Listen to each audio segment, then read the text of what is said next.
Assalamualaikum warahmatullahi wabarakatuh. Perkenalkan, nama saya Fatimah Zahra. Saya dari kelas 6B, Prodi Psikologi Islam. Di sini saya mau review satu buku yang bakal saya jadiin panduan dalam mengerjakan self project ini dalam mata kuliah pengembangan diri.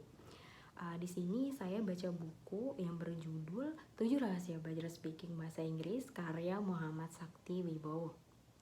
Nah, di sini Muhammad Sakti ngejelasin ada 7 rahasia kita belajar bahasa Inggris, dan menurut apa yang saya baca dari buku ini adalah yang pertama, secret dari belajar bahasa Inggris adalah mendengar. Karena gini, kalau kita sudah membaca, ada buku dengan tulisan dengan bahasa Inggris gitu kan, kita nggak mungkin kita langsung bisa kan ngebacanya sebelum kita tahu gimana cara bacanya.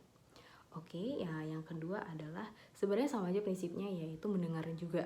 Karena di sini ada satu kalimat yang bikin saya belajar, yaitu before we learn to read and write, we learn to speak, and before we learn to speak, we learn to listen.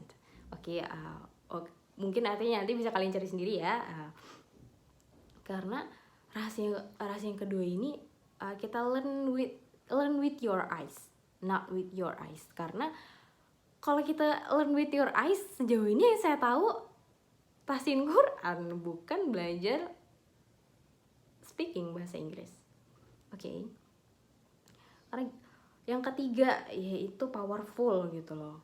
Powerful dalam parafrase gitu. Maksud saya gini, kalau kita belajar bahasa Inggris, menurut saya nggak efektif kalau kita belajar bahasa Inggris itu kayak satu word atau satu kata. Kayak misalkan buku itu book, atau misalkan bantal atau pillow gitu kan. Kayak kita kalau misalkan belajar kayak gitu kan kurang efektif kan. Karena gini, sebenarnya kalau kita belajar word by word, it's slow, it doesn't help.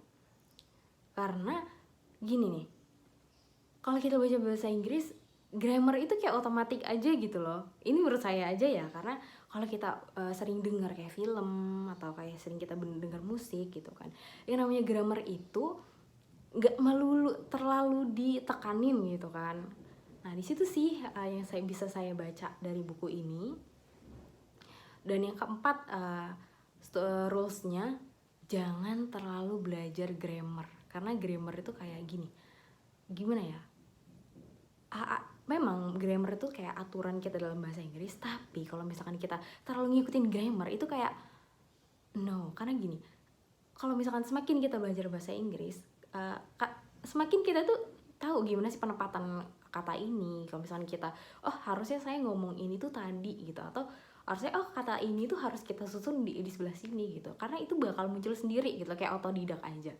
Oke, mungkin itu yang bisa saya sampaikan dari 7 buku ini. Untuk review selanjutnya bisa saya upload di video selanjutnya ya. Oke, terima kasih. Wassalamualaikum warahmatullahi wabarakatuh.